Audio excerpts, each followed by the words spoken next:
Dainik Savera TV आप देख रहे हैं। मैं हिमांशु और जैसे आप सबको मालूम है आजकल T20 वर्ल्ड कप का खुमार है। ऐसी ऐसी चीजें हो रही हैं जो शायद पहले हमने T20 वर्ल्ड कप में बड़े स्टेजेस पर हमने नहीं देखी हैं। ऐसी टीमें जिन टीमों के बारे में हम सोच भी नहीं सकते थे कि ये टीमें अगले राउंड में जाएंगी, वो टीमें अपने अपने पॉइंट्स टेबल पे दूसरे या पहले पायदान पर है। मैं आपको बता दूं कि सुपर 8 की जो टीमें हैं, भारत सुपर 8 में पहुंच चुका है, दक्षिण अफ्रीका सुपर 8 में पहुंच चुका है, ऑस्ट्रेलिया सुपर 8 में पहुंच चुका है और अफगानिस्तान, आज अफगानिस्तान ने जो पपुआ न्यू गिनी को मैच हराया है, अफगानिस्तान ऑफिशियली क्वालिफाई हो चुका है।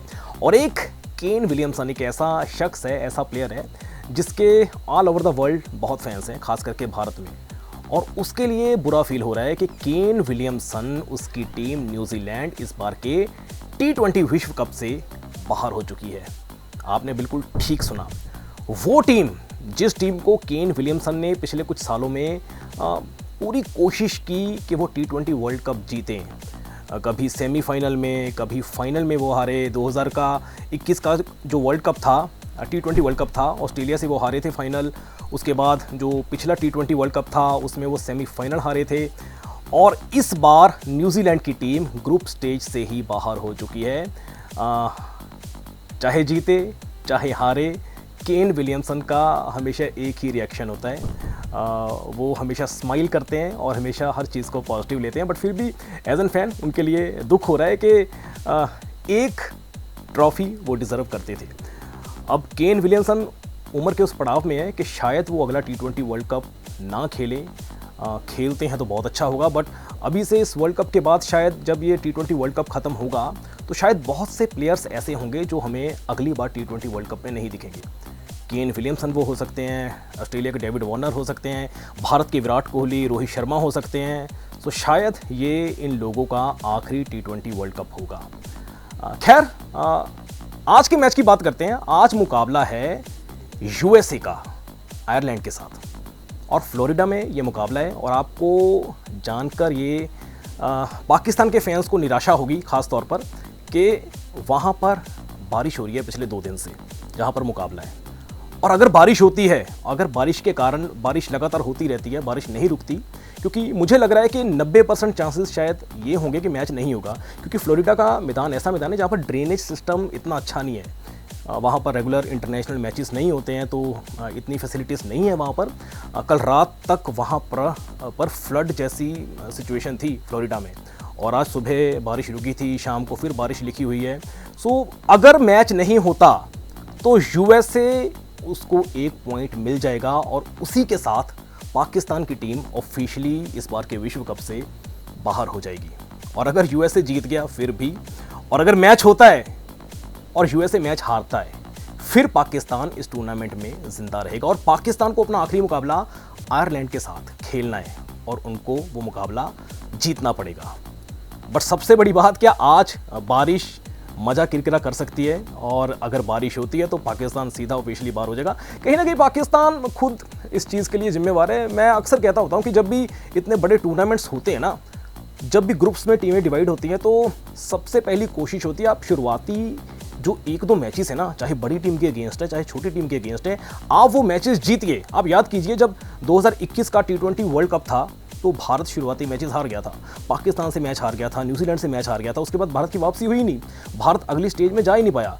सो शुरुआती मैचेस जीतना क्यों इतना ज़रूरी है?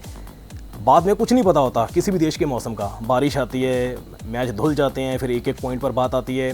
न्यूजीलैंड के साथ भी इस पर यही हुआ। न्यूजीलैंड जो अफगानिस्तान से हारा ना अपना पहला मैच, और वो भी इतने बड़े मार्जिन से, उसके बाद न्यूजीलैंड का एक मुकाबला वॉश आउट हो गया और अब ऐसी सिचुएशन कि न्यूजीलैंड अगले राउंड पर जा ही नहीं सकता। सो इसीलिए कहते हैं कि जो भी ग्रुप स्टेजेस के मैचेस होते हैं वो आपको जीतने बहुत ज़रूरी होते हैं, शुरुआती वाले मैचेस।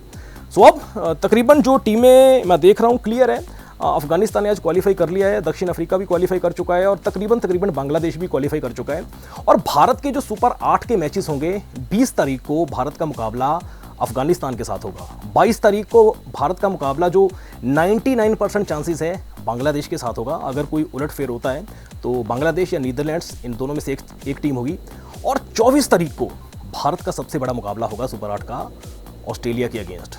अब कई लोग सोच रहे हैं कि सुपर 8 में 3 मैच होंगे, 3 में से 2 जीतने जरूरी है। मेरे अकॉर्डिंगली सुपर 8 में से तीनों मैचेस जीतने ज़रूरी होंगे, क्योंकि वहाँ पर भी ऐसी सिचुएशन आ सकती है कि अगर कोई टीम बराबर पॉइंट हुए, अगर कोई, क्योंकि जो अभी जो मैचेस होंगे ना आगे, वो बारबाडोस में होंगे, सेंट लूसिया में होंगे, पोर्ट ऑफ स्पेन में होंगे, वहाँ पर पासिंग शावर्स होते रहते हैं, कई बार ज़्यादा बारिश होती है, तो मैचेस वॉश आउट हो सकते हैं। इसलिए आपका अगर पहला मैच ही होगा ना, अगर आप वो मुकाबला जीतते हैं तो आपको उसका फ़ायदा मिलेगा आने वाले टाइम में।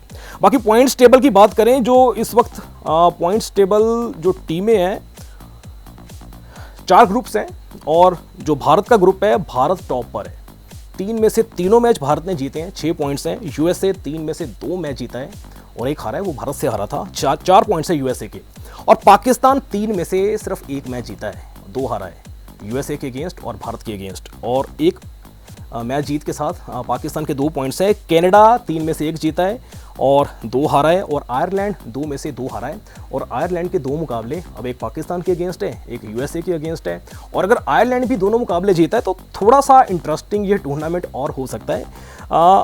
बी ग्रुप की बात करें, वहां पर ऑस्ट्रेलिया पॉइंट्स टेबल के टॉप पर है, 3 में से तीनों मैच ऑस्ट्रेलिया ने जीते हैं और 6 पॉइंट्स है। वहां पर स्कॉटलैंड 5 पॉइंट्स के साथ दूसरे पायदान पर है, और इंग्लैंड ने जो आज सुबह कल रात को इतनी ज़बरदस्त जीत हासिल की, आई थिंक 50 के भीतर ही उन्होंने ओमान को आउट कर दिया था और उसके बाद 4 ओवरों में टारगेट चेज कर लिया। उसके कारण इंग्लैंड की जो रन रेट ना वो बहुत बढ़ गई, और इंग्लैंड प्लस 3.081 की रन रेट के साथ 3 पॉइंट्स के साथ तीसरे पायदान पर है। अब इंग्लैंड को सिर्फ 1 मुकाबला जीतना है और वेट करना होगा कि ऑस्ट्रेलिया स्कॉटलैंड को हराए। हमने कल भी चर्चा की थी कि जो हेज़लवुड का बयान आया था कि उन्होंने कहा था कि हमारे दिमाग में कुछ ऐसी कैलकुलेशन चल रही हैं कि अगर स्कॉटलैंड से हम हार जाएं, जिस कारण इंग्लैंड इस टूर्नामेंट से बाहर हो जाए, तो वो अच्छा होगा, क्योंकि इंग्लैंड अगले राउंड में काफ़ी डेंजरस साबित हो सकता है। But ICC code of conduct के अकॉर्डिंगली उनकी अब नज़र इस मैच पर होगी। आईसीसी कोड ऑफ कंडक्ट के अकॉर्डिंगली अगर उन्हें लगा कि ऑस्ट्रेलिया जानबूझकर ये मुकाबला हारा है, तो मार्श हैं जो ऑस्ट्रेलिया के कप्तान, उन्हें सस्पेंड किया जाएगा। सो अब ये एक एक्स्ट्रा प्रेशर खुद उन्होंने पंगा डलवाया अपने ऊपर। अब उनको हर हाल में जीतना होगा, अगर कहीं से भी हारे तो वो शक के घेरे में होंगे। सो उस ग्रुप में अभी ऑस्ट्रेलिया ने ऑफिशियली क्वालिफाई किया है, और स्कॉटलैंड या इंग्लैंड में से कोई एक टीम दूसरी टीम होगी जो क्वालिफाई करेगी। उसके बाद जो तीसरा ग्रुप है, उसमें से अफगानिस्तान, हमने किसी ने सोचा नहीं था कि जिस ग्रुप में वेस्ट इंडीज है, अफगानिस्तान है और न्यूजीलैंड है, उस ग्रुप में अफगानिस्तान टॉप कैसे करेगा। बट अफगानिस्तान ने टॉप किया है। उनके जो कोच हैं ट्रॉट साहब, जो इंग्लैंड की तरफ से खेले हुए हैं क्रिकेट, और उनका बहुत बड़ा हाथ है। अफगानिस्तान ने 3 में से तीनों मैच जीते और अच्छी रन रेट के साथ। मेरे अकॉर्डिंगली जो मैं देख पा रहा हूं, अभी तक जो 20 की 20 टीमें हैं, सबसे ज़्यादा रन रेट अफगानिस्तान की है, 4.230 प्लस की रन रेट। और उस ग्रुप में वेस्ट इंडीज़ दूसरे पायदान पर है, 3 में से 3 जीते हैं, 6 पॉइंट्स हैं, बट रन रेट उनकी थोड़ी सी कम है अफगानिस्तान के मुकाबले में।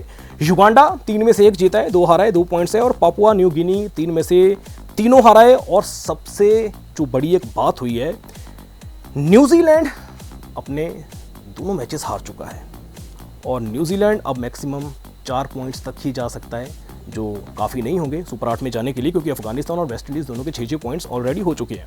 और एक जो अगला ग्रुप है वो है दक्षिण अफ्रीका वाला ग्रुप डी।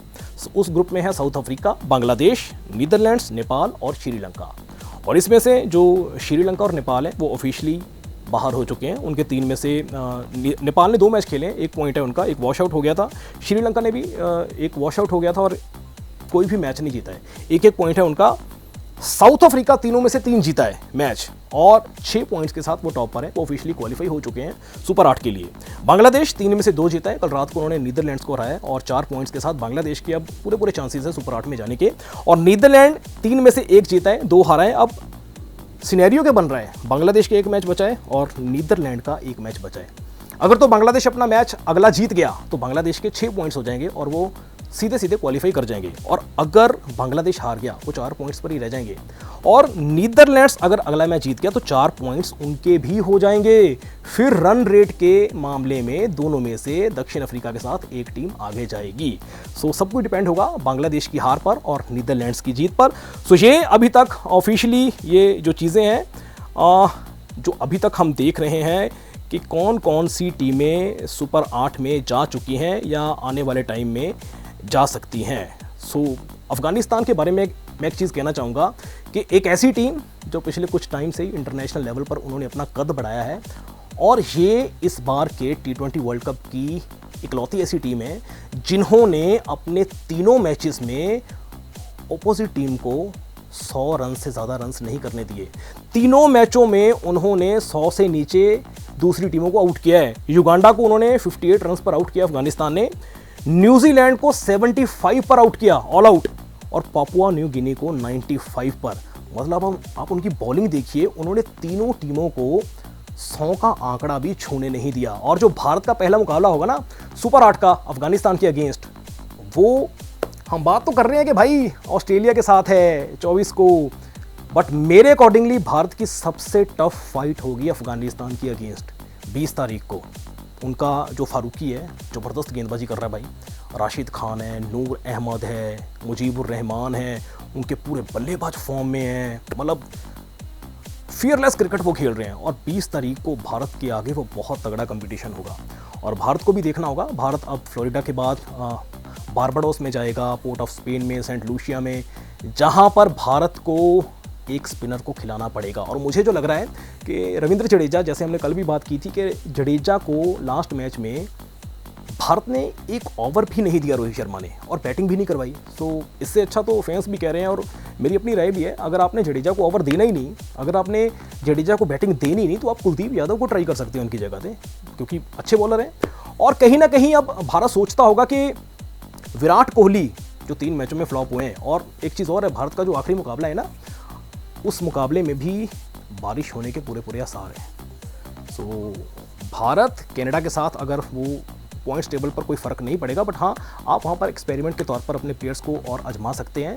बट अगर बारिश हुई तो सीधा आपको सुपर 8 का मुकाबला खेलना है, और उसमें आप विराट कोहली को ओपनर एज एन ओपनर लेकर आओगे, या विराट कोहली को फर्स्ट डाउन पर रखोगे और ओपनर आप यशस्वी जायसवाल के साथ जा सकते हो। अगर आपने यशस्वी जायसवाल को ओपनिंग पर भेजा तो आपको शिवम दुबे इनको ड्रॉप करना होगा। सो ये बहुत इंटरेस्टिंग चीज़ होगी। बाकी सिनेरियो मैंने आपको बता दिया है कि आज का जो मुकाबला है वो है यूएसए और आयरलैंड के बीच। फिर बता दूं, अगर बारिश के कारण ये मुकाबला धुल गया तो 1-1 पॉइंट्स दोनों टीमों को मिलेगा।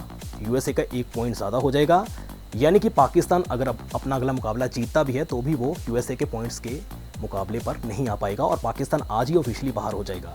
अगर यूएसए मैच हुआ, अगर यूएसए जीत गया फिर भी पाकिस्तान बाहर है, अगर बारिश हुई फिर भी पाकिस्तान बाहर है। बस पाकिस्तान ये प्रे करे कि आज बारिश ना हो और जब मैच हो और यूएसए अपना मुकाबला आयरलैंड से हारे।